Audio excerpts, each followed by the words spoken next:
모든 것의 주관자 되신 하나님께서 오늘도 우리를 인도하실 줄 믿습니다. 다 함께 사도신경으로 신앙 고백하도록 하겠습니다. 전능하사 천지를 만드신 하나님 아버지를 내가 믿사오며 그 외아들 우리 주 예수 그리스도를 믿사오니 이는 성령으로 잉태하사 동정녀 마리아에게 나시고 본디오 빌라도에게 고난을 받으사 십자가에 못 박혀 죽으시고 장사한 지 사흘 만에 죽은 자 가운데서 다시 살아나시며 하늘에 오르사 전능하신 하나님 우편에 앉아 계시다가 저리로서 산 자와 죽은 자를 심판하러 오시리라. 성령을 믿사오며 거룩한 공회와 성도가 서로 교통하는 것과 죄를 사하여 주시는 것과 몸이 다시 사는 것과 영원히 사는 것을 믿사옵나이다. 아멘. 다 함께 찬송가 347장 찬양 부르시겠습니다.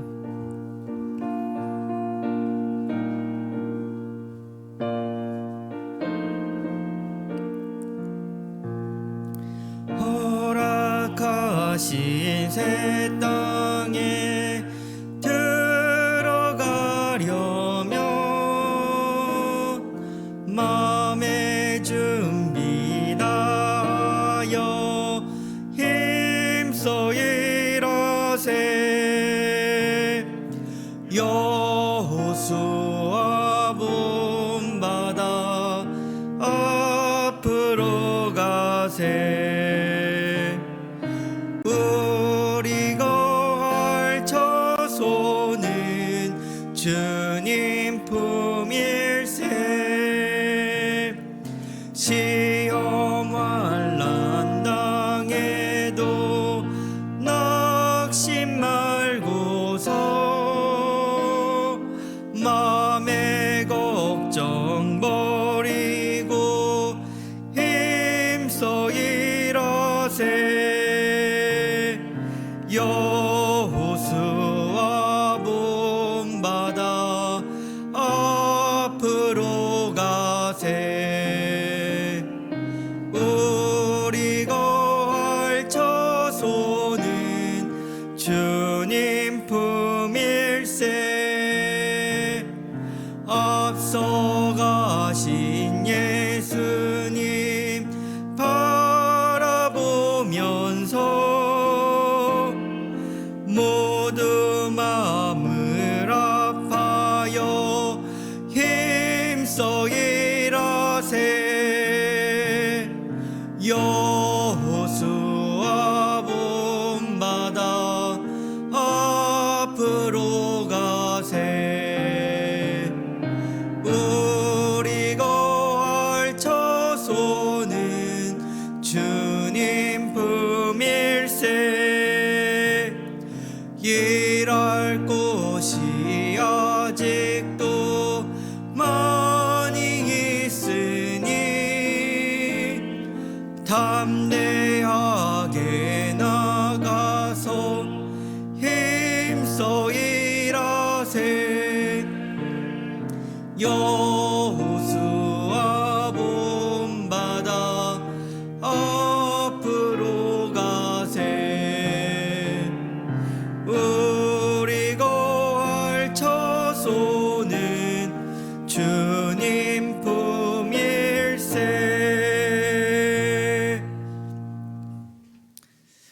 오늘 우리가 함께 나눌 하나님의 말씀은 여호수아서 6장 1절에서 21절의 말씀입니다.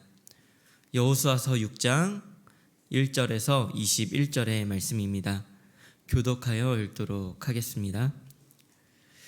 이스라엘 자손들로 말미암아 여리고는 굳게 닫혔고 출입하는 자가 없더라. 여호와께서 모세에게 이르시되 보라, 내가 여리고와 그 왕 용사들을 내 손에 넘겨 주었으니 너희 모든 군사는 그 성을 둘러 성 주위를 매일 한 번씩 돌되 엿새 동안을 그리하라. 제사장 7은 7 나팔을 잡고 언약궤 앞에서 나아갈 것이요 일곱째 날에는 그 성을 7번 돌며 그 제사장들은 나팔을 불 것이며 제사장들이 양각 나팔을 길게 불어 그 나팔 소리가 너희에게 들릴 때에는 백성은 다 큰 소리로 외쳐 부를 것이라. 그리하면 그 성벽이 무너져 내리리니 백성은 각기 앞으로 올라갈지니라 하시매. 은혜의 아들 여호수아가 제사장들을 불러 그들에게 이르되 너희는 연기를 메고 제사장 7은 양각 나팔 7을 잡고 여호와의 궤 앞에서 나아가라 하고, 또 백성에게 이르되 나아가서 그 성을 돌되 무장한 자들이 여호와의 궤 앞에서 나아갈지니라 하니라. 여호수아가 백성에게 이르기를 마침에 제사장 7은 양각 나팔 7을 잡고 여호와 앞에서 나아가며 나팔을 불고 언약 있는 그 뒤를 따르며, 그 무장한 자들은 나팔 부는 제사장들 앞에서 행진하며 후군은 궤 뒤를 따르고 제사장들은 나팔을 불며 행진하더라. 여호수아가 백성에게 명령하여 이르되 너희는 외치지 말며 너희 음성을 들리게 하지 말며 너희 입에서 아무 말도 내지 말라. 그리하다가 내가 너희에게 명령하여 외치라 하는 날에 외칠지니라고.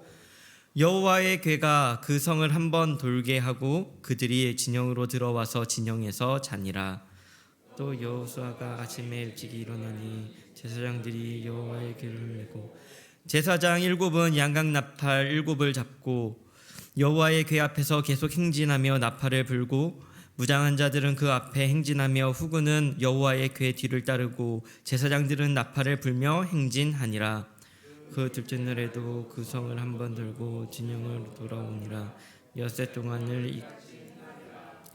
일곱째 날 새벽에 그들이 일찍 일어나서 전과 같은 방식으로 그 성을 7번 도니 그 성을 7번 돌기는 그날 뿐이었더라.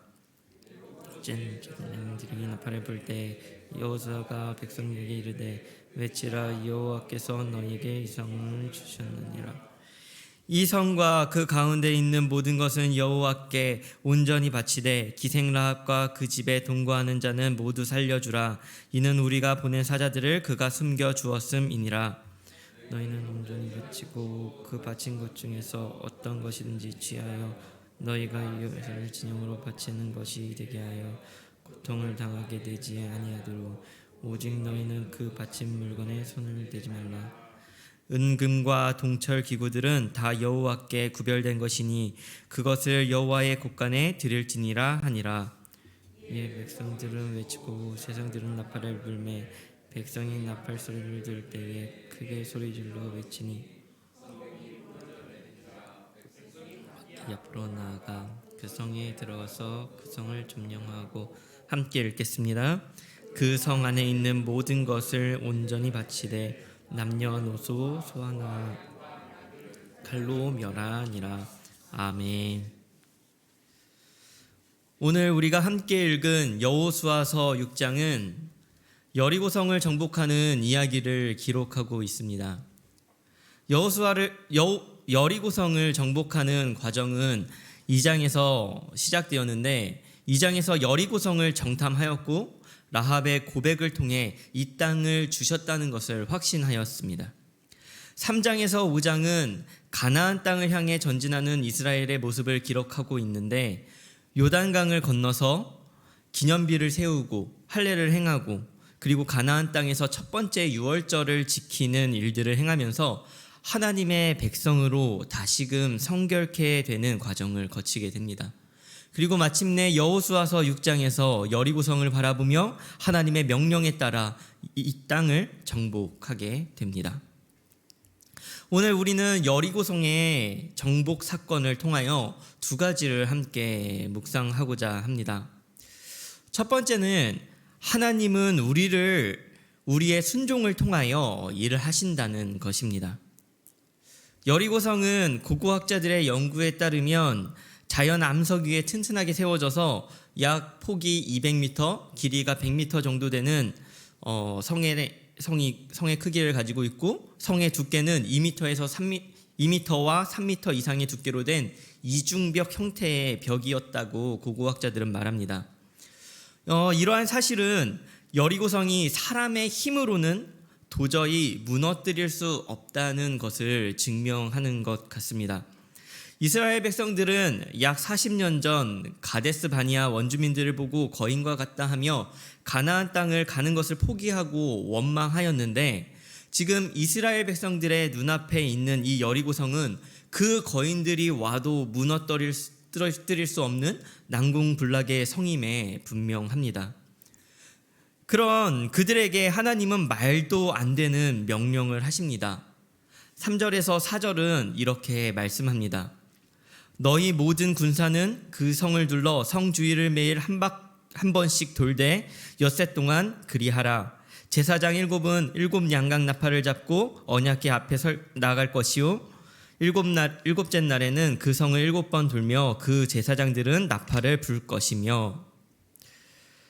견고한 성을 무너뜨리려면 성벽을 타고 넘어가든지, 아니면 성문이나 성벽을 뚫든지, 아니면 기가 막힌 전략으로 함락을 시켜야 할 텐데, 하나님은 그러한 명령을 하신 것이 아니라 그냥 여리고성을 돌라고만 하십니다. 더 놀라운 것은 하나님의 명령대로 했고 여리고성이 무너졌다는 사실입니다. 2절에서 하나님은 이렇게 말씀합니다. 여호와께서 여호수아에게 이르시되 내가 여리고와 그 왕과 용사들을 내 손에 넘겨 주었으니. 여리고성을 무너뜨린 것은 이스라엘 백성들의 노력이나 힘이 아니었습니다. 싸우기도 전에 하나님은 이미 여리고성을 이스라엘에게 넘겨주기로 결심하셨습니다. 이스라엘이 한 것은 작은 순종일 뿐이고 싸우시고 이기신 것은 하나님이셨습니다. 하나님의 전쟁이었습니다. 성경이 그것을 증언하고 있습니다. 여호수아서 6장에서 나타나는 여리고성의 전투는 그 핵심은 이스라엘의 순종에 있습니다. 하나님은 그들의 순종을 통해 싸우셨고 이스라엘의 모습은 지금까지 광야에서 불평하던 모습과는 전혀 다른 모습을 보여주고 있습니다. 성경에는 하나님께서 이해되지 않는 순종을 요구하시고 그 순종을 통하여서 일하시는 놀라운 기적의 현장들을 자주 볼 수 있습니다.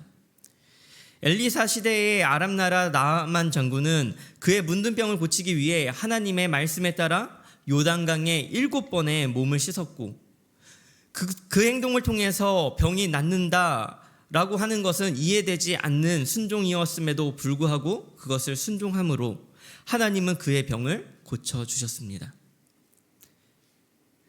가나의 혼인잔치에서 예수님은 물동이에 물을 가득 채우라 하시고 그 물을 연회장에게 가져다 주라고 명령하셨습니다. 이해되지 않는 순종을 요구하셨지만 그 순종을 통해 물이 포도주가 되는 역사가 일어났습니다. 그러면 우리는 여기서 질문을 할 수 있습니다. 하나님은 왜 이해되지 않는 순종을 요구하시고 그 순종을 통하여 일하시는가 하는 것입니다. 순종이라는 것은 본질적으로 주도권이 누구에게 있는가라는 문제의 답을 보여줍니다. 특별히 이해되지 않는 하나님의 명령은 삶의 주도권이 누구에게 있는지를 분명하게 보여주는 사건입니다. 하나님은 여리고성을 이스라엘에게 주시며 누가 주신 것인지 분명하게 말씀하셨습니다. 16절은 이렇게 말씀합니다. 7번째에 제사장들이 나팔을 불 때에 여호수아가 백성에게 이르되 외치라 여호와께서 너희에게 이 성을 주셨느니라. 여호와께서 여리고를 이스라엘에게 주셨습니다. 이스라엘은 하나님의 주권을 인정했고 하나님은 그것을 드러내 보이셨습니다. 하나님의 주권을 인정한다는 것은 하나님의 선하심을 인정하는 것입니다.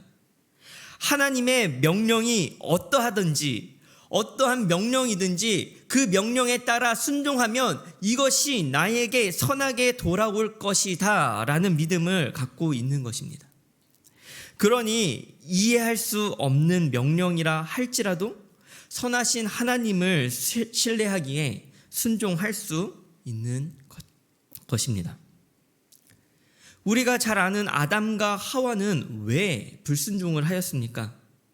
하나님께서 만드신 선악과 나무가 우리에게 선하지 않다라고 하나님의 선하심을 의심했기 때문입니다. 순종은 이해되는 것만 하는 것을 순종이라고 말하지 않습니다. 이스라엘은 이해되지 않는 하나님의 말씀에 순종하였고 하나님의 주권을 인정하였으며 그 하나님의 선하심을 신뢰했습니다. 그래서 여호수아서 1장 7절에서 8절에서 말씀하는 것과 같이 하나님의 율법에 좌로나 우로나 치우치지 않는 온전한 순종을 보였고 하나님께서 그 순종을 통하여 함께 일하셨습니다. 우리는 우리의 삶의 주도권이 누구에게 있는지 돌아보아야 합니다. 그리고 이해되지 않는 하나님의 말씀에 순종하지 않는다면 우리의 삶의 주도권은 하나님에게서부터 멀어져 있는지도 모릅니다. 둘째로 함께 나누고자 하는 것은 질서에 순복해야 한다는 것입니다. 우리의 삶에 있어서 가장 이해되지 않는 하나님의 명령을 꼽으라면 저는 권세에 순종하는 것이라고 생각합니다. 요즘 시대를 부르는 말이 있는데 포스트 모더니즘 또는 탈근대화 시대라고 말합니다.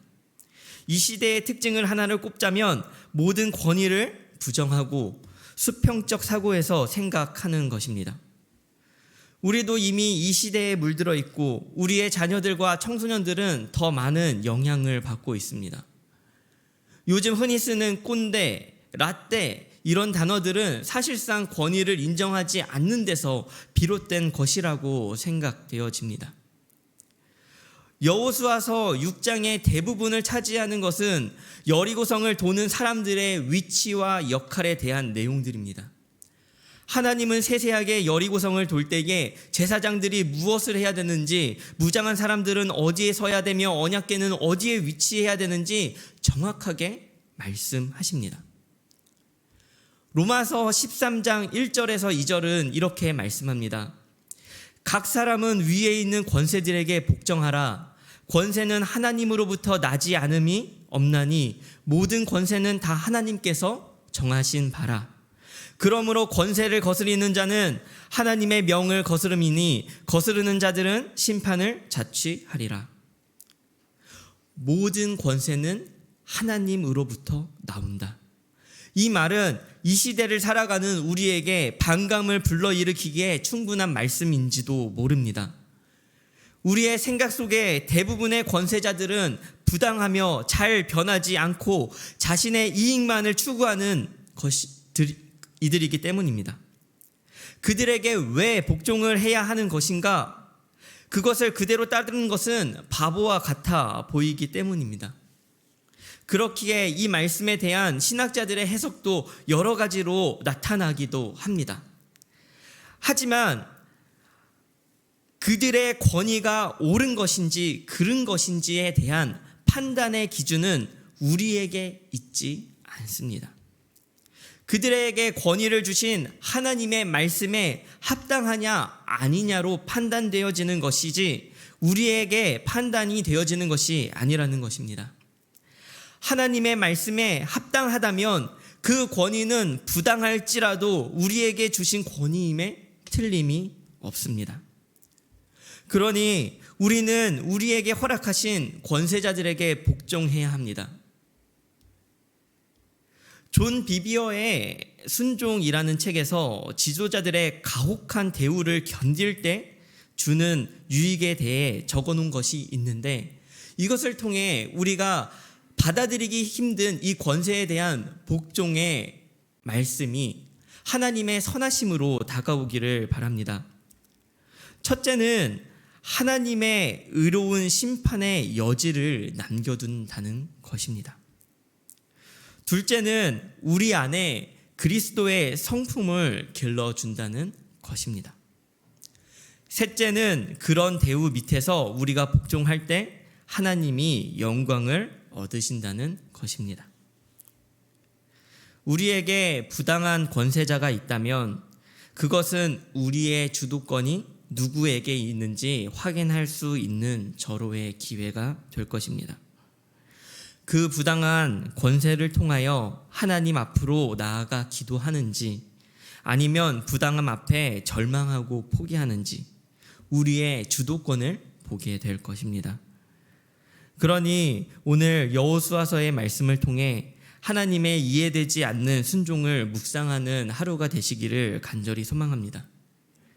그래서 이해할 수 없는 하나님의 명령 앞에서 더욱 하나님에게 주도권을 넘겨드리는 우리 모든 성도님들이 되시기를 간절히 소망합니다. 우리 말씀을 기억하면서 기도했으면 좋겠습니다. 첫 번째는 순종으로 삶의 주도권을 하나님께 드리게 하소서라고 기도했으면 좋겠습니다.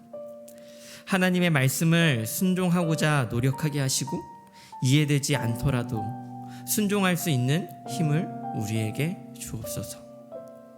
둘째로 기도하실 때는 우리에게 주신 권세와 질서에 순복하게 해달라고 기도했으면 좋겠습니다. 작은 부당함에 무너지지 않고 그것보다 더 크고 선하신 하나님의 인도하심을 누리는 하루가 되게 해달라고 그렇게 기도하며 나아갔으면 좋겠습니다. 특별히 오늘부터 3일간 청소년 수련회가 있는 날입니다. 코로나로 인해서 어렵게 시작하는 수련회입니다. 코로나와 모든 상황 속에서 안전하게 잘 마칠 수 있도록, 이 수련회를 통하여 다음 세대가 세워질 수 있도록, 하나님을 만나는 우리 청소년들이 되어질 수 있도록 함께 기도해 주시길 부탁드립니다. 다 함께 기도하시겠습니다. 하나님 함께하여 주옵소서. 하나님 우리 가운데 함께하여 주옵소서. 온전히 하나님 주님 함께하여 주옵소서.